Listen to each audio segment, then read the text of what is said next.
Hello everyone and welcome along to Racing Weekly, a podcast and YouTube show brought to you by oddschecker in association with Bet365. Alongside me, Sam Turner and Johnny Ward, and I'm afraid to say that we are starting with a desperately sad and sombre mood today. Many of us in the sport of horse racing, many people outside the sport of horse racing, shocked, saddened by the tragic news in Ireland late last week that Jack de Bromhead has passed away. Now, it's very difficult to even try and find the words to say to you, Sam and Johnny, because I don't think anything we say will sum up the pain, the hurt, the shock, the horror of what has gone on. But this is an opportunity for us at least to pass on our deepest condolences to his family and friends. We will have no idea of the pain and suffering that they are enduring at the moment. Yeah, there's nothing I can say really. I got the news around 5 o'clock on Saturday, and I was devastated. I know Henry well. I'd actually done analysis of his mare winning at Wexford. Go out with a girl called Zoe, and he had a mare with the Zoe moniker winning a 2-1 at Wexford. And I quoted Henry talking about the horse afterwards, and within a few hours he lost his son. And I met Jack as a young boy. He was really infectious. He'd leave a great kind of indelible mark on you. The videos emerged of him with honeysuckle, and this beautiful, beautiful young boy. And at this age, the nature of what happened, there are no words, Rishi. There are just no words. And I was going to text Henry, but I didn't have anything to say. I couldn't say anything to him. I'm still gobsmacked, and even coming on this today was actually quite difficult. And that's ultimately the hardest part, Sam. Coming on this, talking about these things, they really matter very little. Yeah, look, any death is sad, but the loss of such a young life is incredibly horrific, really. I can't imagine what everyone connected with Jack is coping with, really. Sometimes a story comes along or an event comes along that just shakes you to your core, and this has, I think, universally through racing.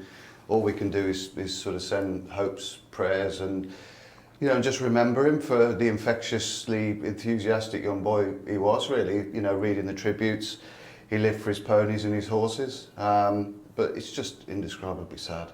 Henry said as well how he'd already been advising him on how to train.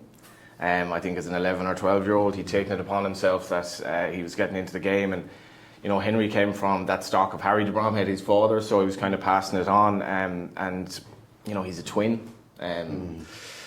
How does she, the sister, his two sisters and his twin sister deal with it? And, I hope the racing community really rallies around him. Sometimes it's probably a good thing to have horses in the yard, that you have this sense of purpose and focus. But I don't have kids. I'll never ever understand the pain that they're going through.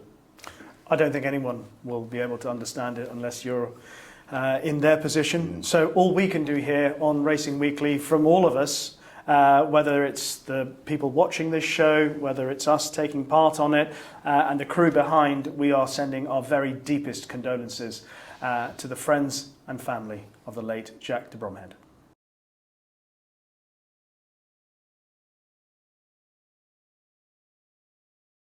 And now on Racing Weekly, we're going to have a look back at some of the best of the action from the last week or so. And obviously the place to start, certainly in the UK, was the Sprint Cup at Haydock, Johnny. And a trainer who has been sensational this season with a small stable. 5 from 10 in group races, something like Owen that. Burrows. And my one worry about Menzel going into this was, and we'll talk about the races that were decimated by non-runners, like Jim Crowley kind of opined before that he wanted a little bit of ease in the ground, potentially. This ground was fast, and I just think he's getting better.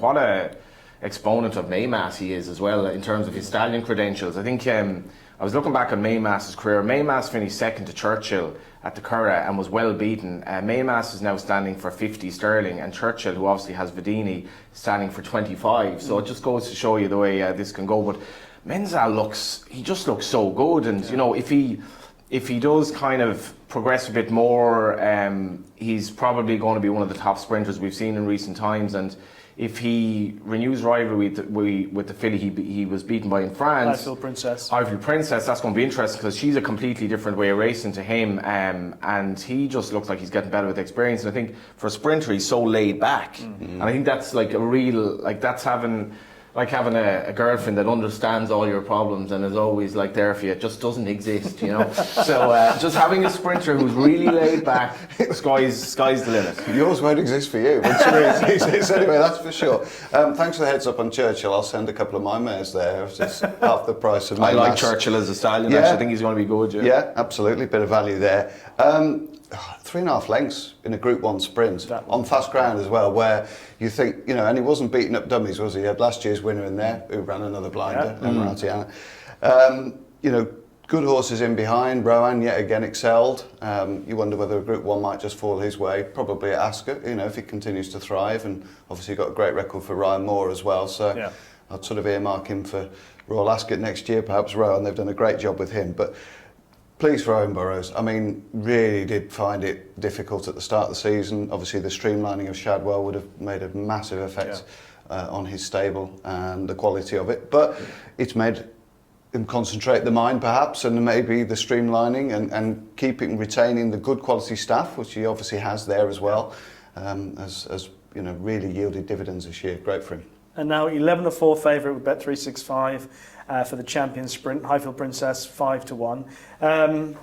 The likeliest horse to end up as Champion Sprinter at the end of the season, who will it be? Will it be Minzal? Will it be Highfield Princess? And she's done the most, I'd say. Of all the... it's difficult. They both act really well at Ascot. I don't think Minzal will mind a bit of cutting the ground, as Johnny alluded to and Jim Crowley mentioned.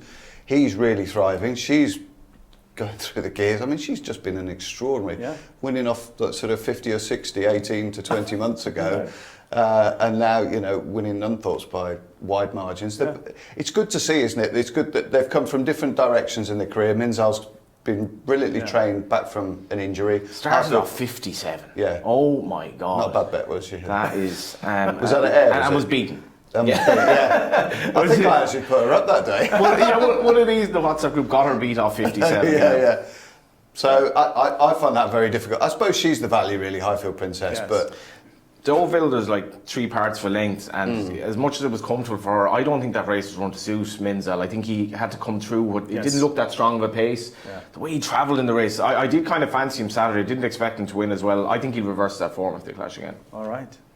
Sticking with Haydock, there was a smart TO performance from Naval Powell, who remains unbeaten. I like the fact that he got into trouble and he had to work to produce the victory. What did you guys make of it? He went odds against, like, for a decent chunk of money in running. I was kind of, as we do, was looking at the screen to see what price he was in running and looking back up, and as much as he was in a pocket, I never really thought he was going to be beaten, to be honest. I thought it was just a question of getting out. And the one thing about the race I would say is I just don't know how strong it was. There was no money for anything. He went off. He was 1-2 on the Friday. He went off 1-3. Didn't seem like anything was fancied against him.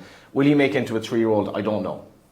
I liked the fact that he's got a good attitude. That's what I think will stand him in good stead for the tougher test to come. He's probably going to head to the Royal Lodge. He didn't appeal to me immediately as a 2,000 guineas horse. No. But he's 9-1 with Bet365 for the 2,000 guineas. What are your thoughts? I'd be happy to leave that alone at the moment. I think he's learning on the job a little bit. I think that would have taught him a lot at Haydock. I think that fast strip was quite a fast strip. It was difficult to get past horses on it over the weekend. I thought he did well to come between horses, and he was well on top of the line. I agree with Johnny. I'm not quite sure what the form is worth, and the speed figure wasn't extraordinary. It was very solid, it was excellent, but it wasn't extraordinary. But I did like his attitude, and I think he'd be even better stretching out. I'm looking forward to his speed figure on another of these races, actually, just in relation to a horse I think was amazing. So all right, we'll hopefully come to that sooner rather than later. Give me a bit of a heads up what that is, and I'll find it. And just to tease, I suspect there'll be a couple more classic contenders we'll be talking about for the week ahead. I've got some exciting times coming. I had a friend who had his 40th, and I got him an anti-post voucher, and it was corroborated by the trainer. So keep that up your sleeve. He's a little known trainer called Aidan O'Brien. It's quite nice to have friends who are turning 40. Those days are long gone now. For me, the Superior Mile also took place at Haydock on the weekend. Triple Time, who interestingly enough, connections were talking about as a Guineas contender earlier in the year. Things didn't work out. Unfortunately, he got injured before the race. I thought he did well to win, considering how keen he was in the early part of the race. This was a sensational performance. I genuinely, he was 7-1 on Is this Friday. the one? Yes, this is the one. Right. So the thing about this is Triple Time is way better than the bare result, because it became a 4-runner race. It was an 8-runner race, and he was 7-1 on Friday, and I was like, am I missing something here? And obviously the race was decimated by non-runners. I think the bookies were like, well, he hasn't been seen in a year. he's going to have issues. And he was relatively easy to back. Like I think he went out to about 2s, missed the break, pulled so hard, took it up way too early, like way too early. He came there travelling so beautifully. He was just like, you know, and I don't know, was Andrea Zani was probably like, I'm not going to upset him here, see what happens. And I was like, this horse, I don't think he can win the way he's raced. And he ended up winning with plenty in hand, and that was all well and good. He's by Frankel, so he's a little bit of the Frankel in him. A lot of the Frankels are keen. But he's a lot of size about him. So if you look at him, and I was looking at his 2-year-old forms, like this horse is going to make into a 3-year-old, and you read Kevin Ryan afterwards, he was absolutely raving about him. He's like, this horse is special, superstar stuff. Where does he go from here? I can't wait to see him again in a proper run race. Let's chat about him going for the pre-Daniel Wildenstein on Arc weekend. I think because he's such a big horse, great big constitution, I think he's going to really appreciate a bit of dig in the ground as well. His speed figure was excellent at the weekend, as you'd imagine. They went a good gallop throughout, and that probably just helped him just about drop his head, didn't he? Just about. That's the only worry you have with sort of falsely run group races. Sometimes they might not play to his strengths, but he's a class horse, and I think he'll make even better 4-year-old. And he's homebred as well, I think. So his pedigree's exceptional. If you go into the pedigree, the family are just littered with very good winners. Dam Ream 3, she has produced a lot of horses rated 110 plus. She has indeed. Cape Byron, Astillo, Third Realm, Ajman Princess, 1, 2, 3, 4, like 8 winners in the family, and it looks like he may be the best of them. And Frankel is kind of just producing these top-class horses now left, right and centre, and I think he's going to be very good. A couple of races from Kempton to reflect on very quickly. The September Stakes, Mostadaf back to winning ways. Another Frankel. 3 from 3. And interestingly enough, John Golston after the race admitting that he ran him too soon. Yeah, I was a bit disappointed with the interviewer. He didn't really get a prospective target out of him, did he? You just kept letting him off. Tried. You did try. At least we saw the video. At least the interview did come out. And it sounded like John had run him back. He's such a good memory. Never forget. Only when you're concerned. And John said that he felt that he ran him back too soon, didn't he, in the July meeting? And he'd done that a couple of times this year, and I'm not sure he'll be doing it again because obviously Inspire was quite the high-profile one that he raced back from Royal Ascot. And you can understand why trainers get seduced. They've got a horse that's going to be a short-price favourite for a particular race there, and you think, well, there's no reason why they shouldn't reproduce. Just watching the race in its entirety, whilst I like what Mostadaf did, there was a little bit of me, and normally Tom Marquand, I'm happy to say he gets it right most of the time. I thought he gave Dubai Honour a little bit too much. Was he slow from the stalls as well? But he sat so far off what was a stayed on really well. He stayed on nicely. Look, he might not have won anyway, but in the grand scheme of what Mostadaf has done, I just temper my enthusiasm. And he was far more optimally ridden on the day anyway, like because he basically got it. Yeah, he had the race won when it was too late for Dubai Honour. Do you think sometimes with those races they are like a step? We've seen Aidan O'Brien use Group 1s as stepping stones for some horses, and you wonder sometimes whether that's just another building block for Dubai Honour to the autumn, where there's a bit of cut in the ground and some minor quarter races exactly. Especially if Baid goes for the Arc. Yes. Don't start that. One performance really struck. I was working there on Saturday with Steve Mellish, and I've got just build it up before the Sirenia and the preview of the race. We were talking about Mischief Magic being a nice 2-year-old for Charlie Appleby, and Steve said before the race, you're going to throw him under the bus I'm going to put him away massively here, but he loves it. But Steve said, at the end of the season, I don't think he'll be, whilst he's a very good 2-year-old, I don't think he'll be at the top of the tree. As they crossed the line, and Steve picked up the microphone, he said, I am prepared to reassess my assumption about where this horse might end up at the end of the season. Sometimes we get it wrong. Only very rarely. I'm glad that you're just telling me what a microphone looks like as well.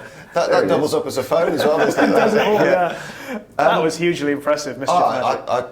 I was astonished, really, given the trap position that he was in, and the way that Pat Dobbs was more than comfortable where he was, turning for home. Last but one, was he? Yeah. Absolutely took off, 1-2 lengths, pulling up. That was as an impressive a winner, especially as I didn't watch everything at Kempton closely, but it looked a little bit off the front again. It wasn't even a strong pace, it didn't look like it was actually run to suit necessarily.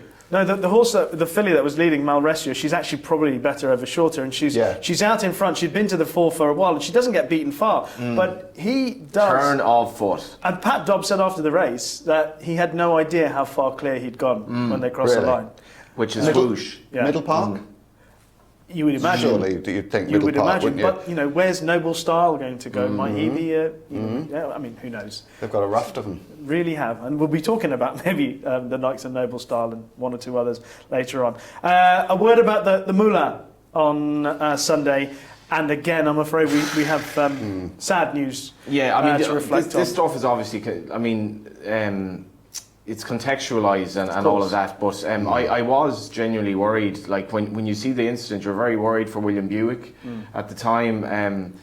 But you know, I think in the pandemic and when we spent a lot of time at home, I really developed an appreciation for doing stuff locally and nature and animals, really, and I visited a few yards, and when you get to know horses and their character and that, you get really attached to them. And this was just grim. It was really horrible. And you know, Cerebus, I think I've kind of crabbed the 3-year-old form this year, the milers, and maybe not thinking they're that great. And he wasn't exactly overly impressed for Royal Ascot.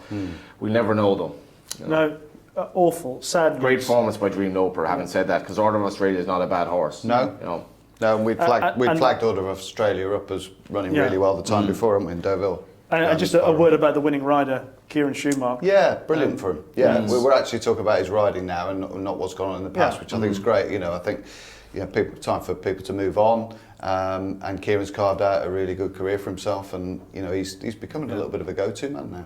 Well, again, from the Moulin, we send our deepest condolences to the Charlie Appleby team after the loss of Cerebus. That is it for Racing Recap for this week. Coming up, we're going to have a look at the St Leger meeting at Doncaster. Well, this week we can look forward to a raft of very good racing. Obviously, it's the Leger meeting at Doncaster, as well as Irish Champions Weekend. Some cracking racing to get our teeth into. Let's start with the final classic of the season domestically, the St Leger. Johnny, New London is the short price favourite, as he has been since he won at Goodwood for Charlie Appleby and the Godolphin team. Is he the right price? How competitive a Leger do you see it this year? Yeah, I would struggle to oppose him. I was told he was quite well back for the Derby before Chester, and I thought it was extraordinary on the day at Chester, the price difference between him and Changing of the Guard, but as it turns out, it was probably like right horse, wrong day. He's just turned into a very good horse. Definitely interested to hear about his speed figure the last day at Goodwood, because I thought that was a really exceptional performance. And it looked like William Buick was full of confidence that he was going to win. His pedigree is all about staying at least a mile and 6. Dover Legend looked very good the day afterwards. Form is rock solid. My problem is his price. It's just, 8 to 11, 4 to 5. So I am going to go with Giavolotto, Marco Botti, who's kind of taking a bit of a chance with the horse. We spoke about horses earlier who were rated low. Started off 88 by Master Craftsman, who had his big day on this day when he won the Champion Stakes. But he was very good at Newmarket the last year, which brings him up to a mark of 97. He's 33 to 1. He's a very big horse, so he can only be improving with experience. Not entirely sure if the ground turns soft. He was beaten at Haydock on soft, but it wasn't a bad performance. And I think he's probably a horse that just needs a bit of time. It's very, very hard to oppose New London. I don't think the Irish horses are much good, to be honest. Aiden's crop this year, we'll see what happens at Luxembourg. This is a modest enough crop of 3-year-olds he has. I would probably put up Giavolotto each way at 33s, because I don't think there's that much depth to the race, but New London very hard to beat.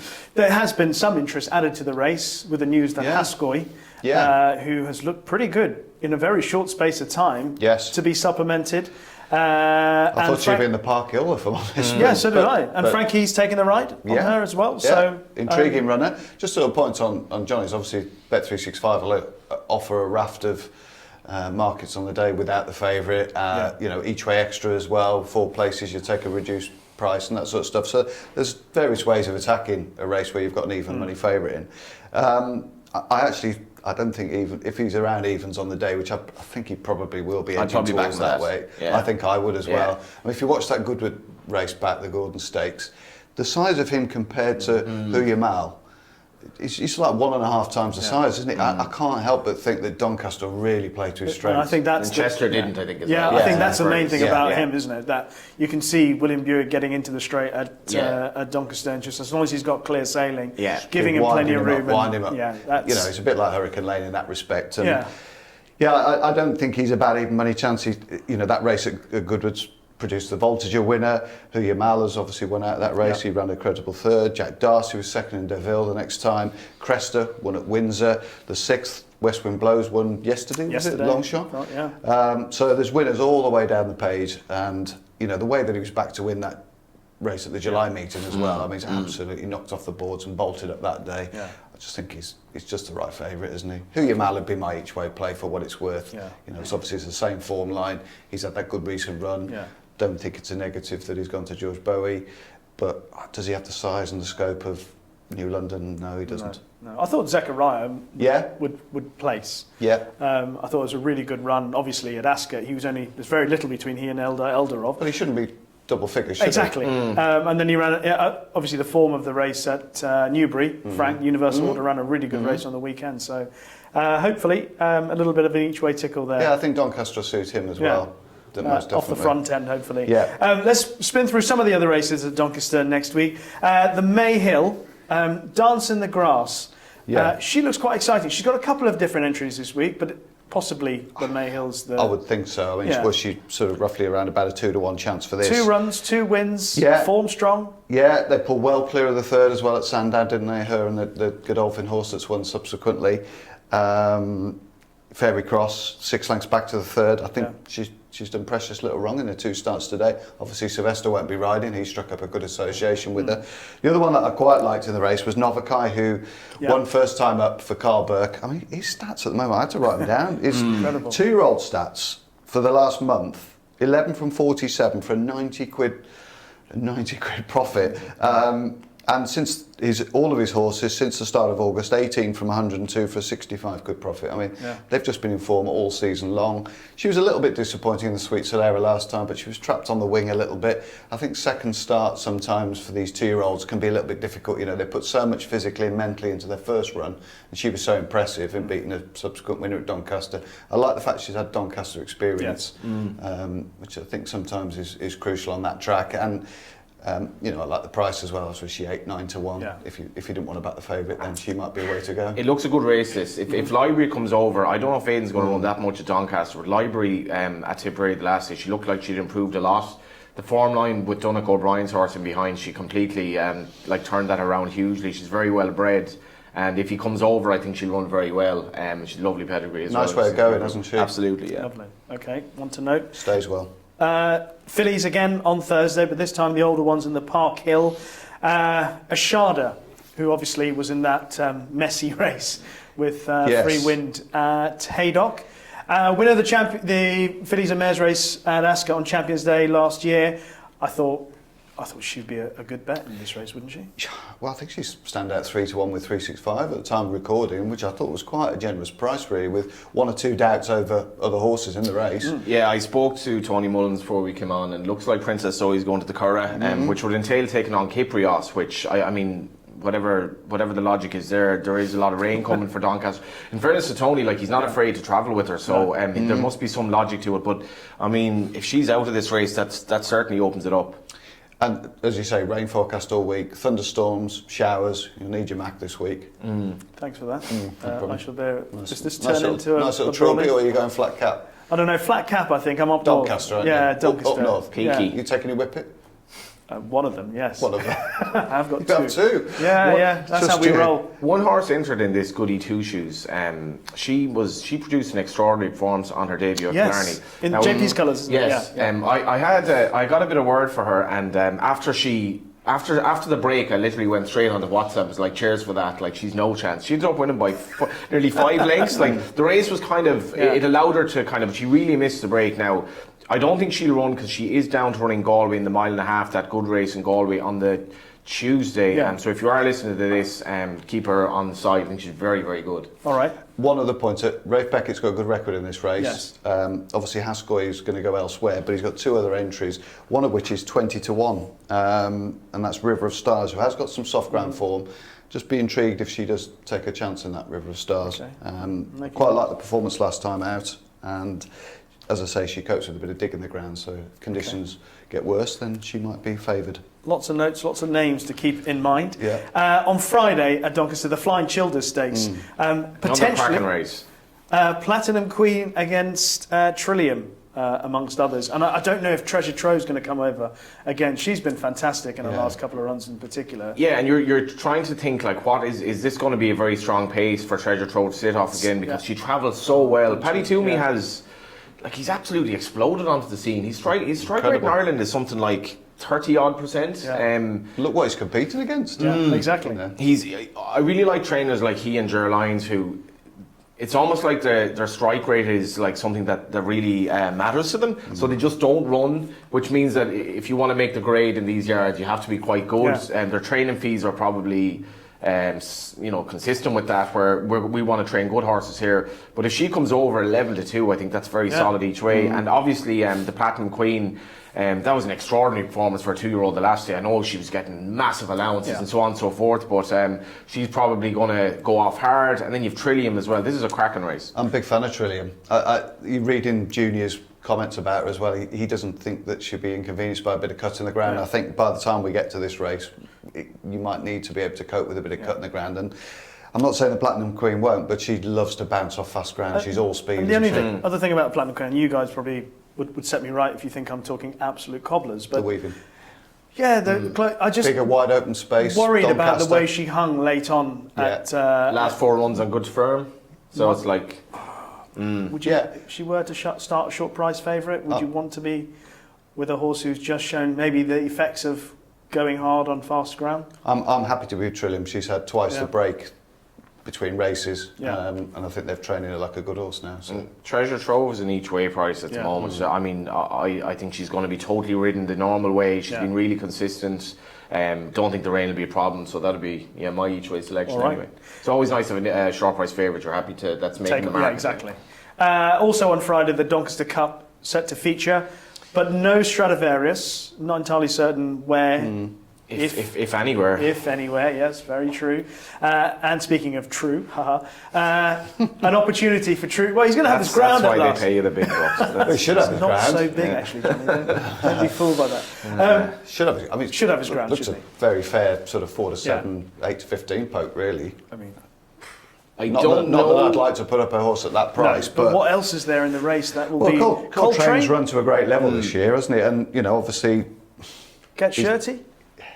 Possibly. A bit disappointed with it at York. Yeah. But not a bad run. Copes with cutting the ground. Yeah. The Irish Raiders, if they run, Search for a Song has been a little bit disappointing this season. Trushan just wins this, I think, in fairness. Yeah, just wins. Exhibition for Trushan on Friday. A couple of things I wanted to mention at Doncaster amongst the 2-year-olds. There's the possibility, the Flying Scotsman, the listed race, that Nostrum of Sir Michael Stout might end up taking on High Bank of Charlie Appleby. Both horses, 1 run, both horses very impressive on their 1 run. High Bank won at Newmarket, Nostrum won at Sandown. It's lovely look Lord Derb on the Friday, isn't it? Well, that would be some race. All these 2-year-olds, like it's great stuff. Yeah, I mean it's possible that the rain might scupper things, but the speed figures say on what they achieved on their debut, and obviously it's a very, very small sample size, that Nostrum is the better horse at the moment, which you'll be hoping for. For the guineas. You have had a few quid for I'm fighting for the guineas. Interesting, Ryan's jocked up to ride as well, despite the Ballydoyle entries in the race. Yes. I don't think you couldn't offer him enough money to get off this horse, could you? Well, he was very impressive, and he was ridden like a good horse first. Were you there that day at Sandown? No, I was watching. Right. I was saying to Johnny that I'd noticed, and genuinely nothing more than just noticing that Ryan Moore was jocked up to ride Nostrum and 1 other horse at Sandown, before also riding in Ireland on the same day, which I thought was a little bit unusual. And everything about it, pedigree, I listened to the racing TV comments about looks in the paddock.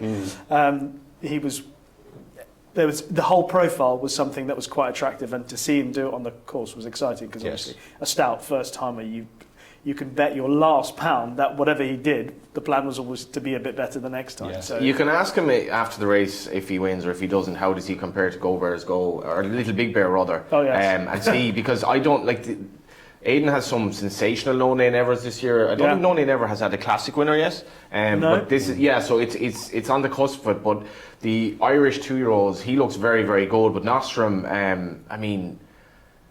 he absolutely bolted up, didn't he? And He it's did. just like, And the third horse came out and won Good Race at York. Stouty will have him, ready for a 3-year-old campaign. It'll be very interesting. Good luck getting Ryan to compare the two if it does win. Who's going to? That's one for you, actually. Yes, not a problem. I'll give you a tenner if you get more than a sentence out of him. How's that? Ryan and I will split it. I love Ryan. I love him. He's just like there's no messing with him. It's like I don't want to say 2 words if none will do. You know, and I genuinely, he's one of those people that you know where you stand. Yeah. You know what he expects, and he knows what to expect, and it's an easy enough relationship. I do think if we have a fail in our game, it's asking 6 or 8 questions where a good 4 will do. And if they know these guys, the practitioners, they're going to get 4 good questions, sensible questions, fine. But if you're going to keep asking the same thing, take 9, 10. Well, I'm going to go with 6. That's between. If he hasn't walked off after 4 of yours, then fair play. Okay. And Haydock, I know we talked a lot about Nostrum, but Haydock, he's got a few different entries. He's also in the Champagne, but then Victory Dance is in that, but then Victory Dance is also in the National Stakes. Surely you've been told how good Haydock is over Sunday lunch somewhere along the line. Yes. Your brother-in-law rode My brother-in-law rode him when he won at Newmarket, and he was extremely because I was concerned that he might have sat on a potential Guineas horse against Nostrum, and he was very taken by him. Oh, that's a shame. Out of a Monjou mare as well, so you're like, what's this horse going to do as a 3-year-old? I mean, he's got travel, and he picked up Rocket. Yeah, if they line up against each other, it'd be some race. Yeah. Scotsman. What was the race of the week you've billed that as, haven't you? Sorry. Yeah, that's what happens when you have a little tickle on something. Yeah, it skews everything else, doesn't it? Let's turn our attention to Ireland. Yeah. Irish Champion Stakes. Verdane, Mishrif and Luxembourg, amongst others. It's fascinating. We might have a couple of Raiders as well.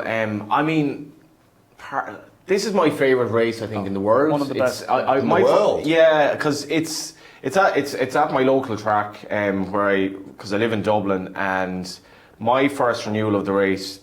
Don't kid me now, but like I got into racing quite late. My first renewal was High Chaparral and Falbrav. What a race! Like, no, I wasn't into race when Fantastic Light ran against Galilei, which is probably the main renewal. But I love this race. It's like miler against 1.5 mile horses, 3-year-olds against older horses, fillies against colts. So part of me wants Bailly there, but part of me wants to see him in the Arc. So I still think it's a very good race. I think Mishrif's a little bit underrated in the betting, because I think he's an each way price. Himself and Vadini, really, there's very little between them. He'll enjoy the rain that's coming. Luxembourg is fascinating for me. I don't know how good he is. I genuinely don't know how good he is. I think he'll be ridden like Oratorio was ridden by Fallon in the race, come with that withering later on. It's going to be a cracker, and I'd probably go with Mishrif each way at the prices. Oh, and there was also the £10 difference between Mishrif and Vadini at Sandown. It's down to 6 now. So there's lots of positives for Mishrif. 2 points. How much rain are we going to get? From a local. I think there's going to be rain in Dublin, but I'm not. The ground is already yielding at Leopardstown, I think. So it's not. It's been a massive problem for the Irish tracks this year. I'll just do a little Dublin weather search here actually. While you do the weather search, Sam, what's your view? Secondly, Falbrav, what a horse! That was Darren Holland. It's going to rain on Tuesday, Wednesday, Thursday, Friday, and Saturday. Yeah. So it's going to rain. Yeah, it's going to be. I imagine that's going to be soft ground, which is rare for Leopardstown. But Falbrav, it's and it is a race where you can find trouble in running as well, which is a bit mad. But it's going to be fascinating to see how Vadini is ridden. The Golden Horn wiping out Free Eagle and 1 or 2 others. There was that. And before, obviously, you mentioned Fantastic Light and Galileo, Hawkwing and Grandira. There's some brilliant matchups. There have been some brilliant matchups. Yeah. Invariably, it's a really, really good race, isn't it? No wonder it's one of their favourite. Yeah, and I do like the way that the French have embraced the race as well. Oh man, Alman's coming over. Exactly. I remember, like Jean-Claude Rouget was saying at the time, we had a great night out in Dublin last night. I was like, what does a French man do in Dublin? Like, does he like just drink? Does he drink like the local red wine? But I left that to my imagination. But it's massively important. We're not getting enough French horse in the Irish Derby at all. There's an argument now the Irish Derby should be dropped back to a 1 mile and 2 race, which is an argument, but the French definitely add to it, and some nice 2-year-olds running at Leopardstown as well, if they don't go to the National Stakes. I should mention, Tower of London. He's my idea of the Derby winner next year. So he might run this weekend. I think he's definitely going to run. So my friend turned 40 the other day, and I got him I like this horse for the Derby. He's 16s, so I went into a betting shop. It's actually a sign of the way the game is now that the guy behind the counter asked me what sport was the Epsom Derby. Oh no! I think I asked your age. That's even less likely. But so I did text Aidan O'Brien and said, "Would you put me off? You know, a little 40 quid at 16-1." Absolutely not. He worked great this morning. Now that would imply that he's going to run either in that mile race, which is the Clipper Logistics Boomerang Stakes, or the Vincent O'Brien National Stakes. I think he'll go on the mile race at Leopardstown. Okay. And he's a Galileo who won first time out, which just does not happen anymore for Aidan. So I think he's probably very smart. Okay. There we go. Anti-post selection as well. 16. Another one, Tower of London. All right. Look forward to seeing Tower of London run. Sam, I'm hoping that whatever lines up in the National Stakes is going to again throw up another potential favourite for the Guineas. I mean, we know that Charlie Appleby has obviously got an outstanding record of the race. You're not going to start asking me about Guineas horses, are you? Well, he's got a load again in the race. I mean, I mentioned there's Victory Dance, there's Silver Knot. He's got Noble Style, who won the Jim Crack also in the race. I mean, again, without trying to make life too simple, whatever he runs in the race, immediately you're thinking, well, he must view this horse as his most likely Guineas contender, isn't he? Yeah, conceivably. There's a raft of autumn targets though, and he seems to have all bases covered, doesn't he? He's got speedsters, he's got 7 furlong horses, he's got the milers. Whether it be the Dewhurst, whether it be the Royal Lodge, whether it be the the good thing about Charlie Appleby, he isn't scared to go and have a go in Ireland, is he? 5 entries. Five entries in a race that the Irish should be winning that's amazing stuff. It'll be interesting to see what Aidan comes up with. It is a race that Charlie definitely targets. I'd also like to talk to you both about the Matron, because if the top 3 in the market... Sorry. I didn't realise Benny Hill was here. If the top 3 in the market line up, so that's Homeless Songs and Spiral and Saffron Beach, that would be some race. So Dermot Wells' figures this year were pants. They were really poor, and he did an okay Galway, but she was sort of flying the flag a bit. But the last week, he's really actually hit form. Now, she will definitely appreciate a bit of rain. He's been very kind of fearful of sort of fast ground with her. I've some doubts about Inspiral obviously beating the last 8. We didn't see her for so long. I'm not sure she's entirely straightforward. And I think that turn of foot that Homeless Songs produced at the Curragh and other Franklin was extraordinary. And I'm really looking forward to seeing her. I think she'll take an awful lot of beating.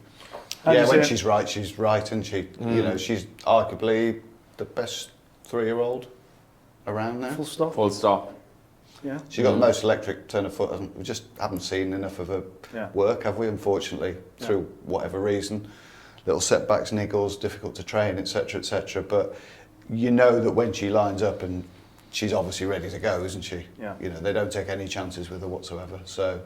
I think if she's in the field, she'll be very hard to resist. Okay. Anything for the Flying 5? Any ideas of what might potentially line up? And obviously, I think Highfield Princess might be in there.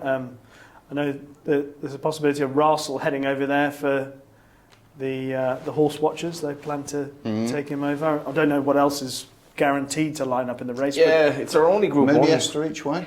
Yeah, Mooney still loves the Curry, it's our only Group 1. I have to say now, I haven't really done much research into it, but there's probably not an awful lot of depth. Laddie's Church was very good the last day. Speaking of Churchill, I put her up at Royal Ascot, and I spoke to Johnny Murta afterwards, and he was basically of the opinion that it just came too early in her development, and then she rocks up in a group race at Curragh, 20s into 12s and wins. So she's another typical Churchill, improving with age and experience. Yeah, I was with her at Ascot as well. Very well backed that day, wasn't she? But she just got lost in that race, unfortunately, behind Latin Lover a little bit. Monesta. Okay. For me. So that's a look at Ireland. I mean, is there anything else that you want to mention on the weekend? Whether Kyprios obviously is running the Leger. I think he's the. I mean, if you're we'll have like an anti-boast lucky 63 the way we're talking here. Just put him in to win put him in to win the Ascot Gold Cup indefinitely. The Gold Cup, the Derby, the Guineas, boat race, National Hunt Chase. So he just has all the attributes. It will be interesting with the ground is like the Curragh, because he's a Galileo, likes nice ground. He's very effective on it, stare with speed. But if it does turn up soft, Princess Zoe just might emerge as a sort of an each way bet in the race, because she'll love it. It might be, but I think he's the star stayer going forward. I love the way he goes about his business. Yeah, he'll just gets the job done, doesn't he? Yeah, love that attitude. Anything else, Sam? Elsewhere, Doncaster or no? Wolves Liverpool Saturday. That's an interesting one. Wolves Liverpool. I'm going to leave this to the two of you here. Liverpool Wolves, go on. Liverpool are just not firing at the moment. I mean, somebody told me he laid them against Newcastle there. To be honest, I actually thought that was one of the Premier League markets are invariably correct. I could not get my head around how are Liverpool, and anyway, it is what it is. It was off the back of the Bournemouth result. But that was Liverpool are just not firing at the moment, and Wolves in Ireland, we have so much hope for Nathan Collins, so we'll see how that goes. Yeah, he's terrific. He's settled in very well. He's a future Wolves captain, I think, and probably Irish captain, I would imagine. He's been a really good acquisition for us. Just before we close things off on this show, I just want to ask you guys about one other thing that's a few people are talking about in racing. I don't know if you've seen the performance of Flightline in America. 19 lengths was it? Beating Country Grammar, the Dubai World Cup winner, by 19.5 lengths. Like the race most rating was 140 or something? Yeah, ridiculous. Yeah. Compared to Secretariat and now best horse in the world. And there are some people who are prepared to have an argument about whether it's Baaeed or Flightline. I mean, I'm not going to get into the argument because they're two, unless you want to, but one's a dirt horse, one's a turf horse. It's two completely separate disciplines. There's almost a little bit of a different remit in America as well, isn't there? Yes. Not sure I always trust the results. Yeah? Different remit. That's the most beautifully euphemistic thing you've ever said. Yeah. We should name one of your horses that. Different remit. My problem with horse racing is watching performances that I just can't quite quantify. Too good to be true, almost. Yeah, exactly. Was it Lance Armstrong said? It wasn't normal as Marco Pantani went past him at Mont Ventoux. And he would know what was and wasn't normal. Not that I'm aligning Flightline to anything that goes on in the Tour de France, but it was quite an exceptional performance. As a horse race, it was incredible, wasn't it? Just to watch him just pull majestically clear of some decent horses. From the US authorities. Absolutely. Show has been cancelled. Well, that's fine because I haven't been racing in America and I'm not likely to go. So there we go. But certainly not now, anyway. Will we see him at the Breeders' Cup? I wonder. We won't see me at the Breeders' Cup anyway. Won't see you in America the plan again. is that's his classic. last run, isn't it? Yeah. Well, there's talk about him staying in training next year. Right. Wow. Okay. Well, he is 4.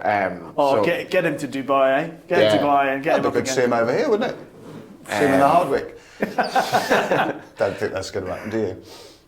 It's going to be some stallion prospect, isn't he? If you're going to believe this, I think he was a very expensive horse. I'd never heard of him, to be honest, until I heard about this race, and bloody hell. I mean, when Scott came over from America for the race, he pointed me in the direction of this horse, and I've seen him run. I couldn't believe what I saw originally because he just moves through the race like he's way better than different animal. And I couldn't believe what he did on Saturday night or early hours of Sunday morning. Many people could they? No. Liz Truss has just gotten the PM or the PM job as well. So breaking news. Okay, well, that's not bad for racing. Well, yeah, I felt forget about everything else. Well, the new BHE communications manager is quite Greg Swift. a That's just been confirmed, isn't it? Greg Swift. There you go. A bit of politics. There we go. As long as racing's okay, everything else will be grand. Well, it helps to have a smooth transition. So not ready for Rishi. Not ready for Rishi. Who is? Sunak or Persad. Who is? Full stop, isn't it? You don't need to say the surname. He talked himself out of a job as well, Rishi. Just be careful, that's all I'm saying. And from our American colleagues, Flightline. Listen, thank you very much. Lots of fun, but obviously everything done in the context of a very sad time for the sport of horse racing. And it is a sport, and it is a family. And we all, once again, send our deepest condolences to the family of Jack de Bromhead.